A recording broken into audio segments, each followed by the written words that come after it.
పైకి సూర్యరశ్మికి పండుగ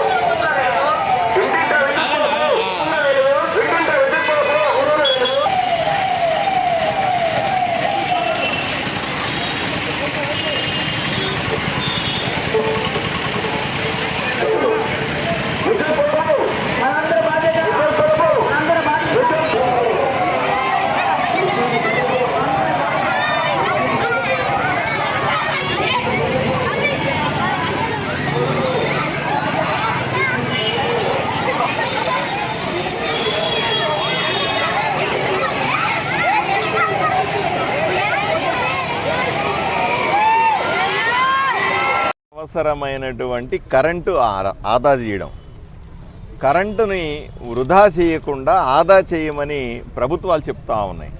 ఎందుకంటే మనకందరికీ తెలుసు రోజు రోజుకు కరెంటు ఖర్చు పెరుగుతూ ఉంది, కరెంటు ఉత్పత్తి తగ్గుతూ ఉంది. తప్పనిసరిగా ఆంధ్ర రాష్ట్రంలో కానీ లేదా చాలా ప్రాంతాల్లో బయట నుంచి కరెంటు కొని మనం వినియోగదారులకు ఇవ్వాల్సి వస్తుంది.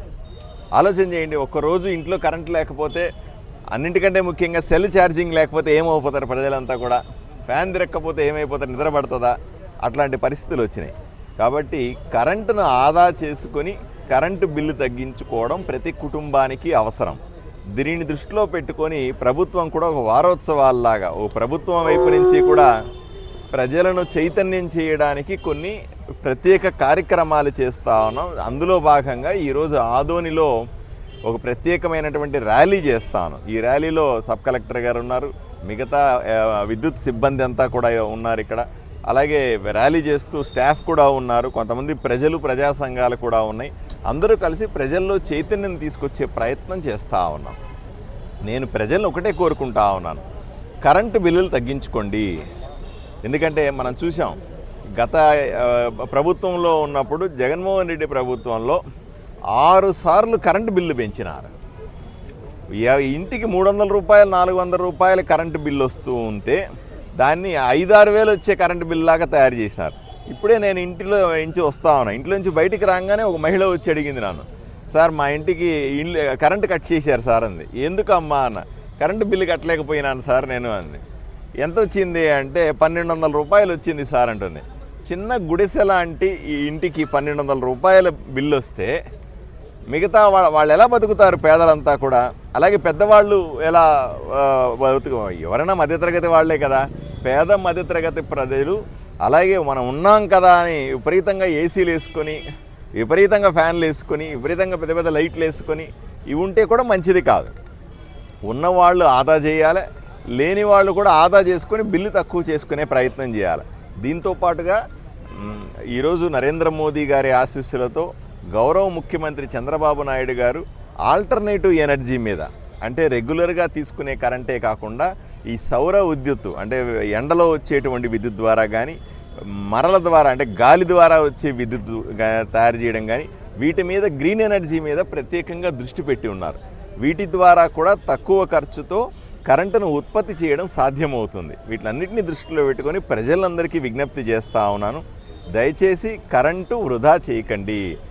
ఎక్కడికక్కడ అవసరం ఉంటేనే లైట్లు, ఫ్యాన్లు, ఏసీలు వాడండి, అవసరం ఉంటేనే గీజర్లు, మిగతా ఎలక్ట్రిక్ వస్తువులు వాడండి. వీలైనంత మీరు ఆదా చేసే కరెంటు వల్ల మీ కరెంటు బిల్లు తగ్గడం మాత్రమే కాదు, ఇది మిగతా వాళ్ళకు కూడా ఉపయోగపడుతుంది, రాష్ట్రం మీద భారం కూడా తగ్గుతుంది. నమస్కారము. ఈరోజు మన జాతీయ ఇంధన భద్రత వారోత్సవాలు. సో ఇందులో భాగంగా ఏంటంటే మనము విద్యుత్ శాఖ వారి ఆధ్వర్యంలో, గౌరవ ఎమ్మెల్యే గారి ఆధ్వర్యంలో విద్యుత్ వినియోగం మీద అవగాహన కోసం ర్యాలీ కండక్ట్ చేయడం జరుగుతున్నది. సో ఇందులో భాగంగా ఏంటంటే మనకి ఈరోజు చూసుకుంటే విద్యుత్ బిల్లు, కరెంటు బిల్ అనేది చాలా ఒక పేద మధ్యతరగతి ప్రజల యొక్క ఎక్స్పెన్సెస్లో ఒక మేజర్ పార్ట్ అది. విద్యుత్ బిల్ అన్నది. సో అందులో చాలామందికి కేవలం అవగాహన లేకపోవడం వల్ల ఏంటంటే పాత విద్యుత్ పరికరాలు వాడడం కానీ, లేకపోతే చిన్న చిన్న అలవాట్లు ఫ్యాన్లు లైట్లు వేసి వదిలేయడం కానీ, సో ఇటువంటి వాటి మీద ఒక అవగాహన లాంటిది క్రియేట్ చేస్తున్నాము. దానివల్ల ఏంటంటే వాళ్ళు ఈ బెస్ట్ ప్రాక్టీసెస్ ఏవైతే ఉన్నాయో విద్యుత్ శాఖ వాళ్ళు అవగాహన కల్పిస్తున్న బెస్ట్ ప్రాక్టీసెస్ అవి ఫాలో అయ్యి వాళ్ళు విద్యుత్ బిల్లుని ఎంతో కొంత తగ్గించుకుంటారు. విద్యుత్ ఆదా అనేది కేవలం అంటే ఏదో అది దానివల్ల డబుల్ బెనిఫిట్ ఉంటుంది. ఏంటంటే ఒకటి మన కరెంట్ బిల్ అన్నది తగ్గుతుంది, ఆర్థికంగా మనకి బెనిఫిట్ ఉంటుంది. రెండు పర్యావరణానికి కూడా బెనిఫిట్ ఉంటుంది. ఎందుకంటే ఒక విద్యుత్ ఆదా చేయడం అంటే ఒక యూనిట్ కరెంటు ప్రొడ్యూస్ చేయడానికి తగ్గించినట్టే కదా. దానివల్ల మనకి ఎన్విరాన్మెంట్ మీద పడే భారం ఏదైతే ఉందో అది కూడా మనం ఆదా చేసిన వాళ్ళం అవుతాం. అలాగే ఇందాక ఎమ్మెల్యే గారు చెప్పినట్టు ఏంటంటే మనకి ఆల్టర్నేటివ్ ఎనర్జీ సోర్సెస్ ఇప్పుడు మనకి సెంట్రల్ గవర్నమెంట్ కానీ స్టేట్ గవర్నమెంట్ కానీ ప్రమోట్ చేస్తున్నాయి. అందులో భాగంగానే మొన్న ఒక సదస్సు కూడా కండక్ట్ చేశారు ఇక్కడ విద్యుత్ శాఖ వారి ఆధ్వర్యంలో ప్రధానమంత్రి సూర్య గారు.